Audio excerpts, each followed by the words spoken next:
Hello গুরু কেন ডাকাডাকি করছো? বসির ভাই, আমাকে একটু বরিশালে নিয়ে যাবে বসির ভাই? না, আমি পারবো না।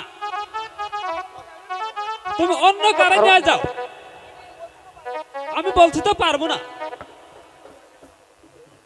আমি তোমাকে অনুরোধ করে বলছি বছর ভাই, আমাকে একটু বরিশালে নিয়ে যাও না বসির ভাই। আরে ও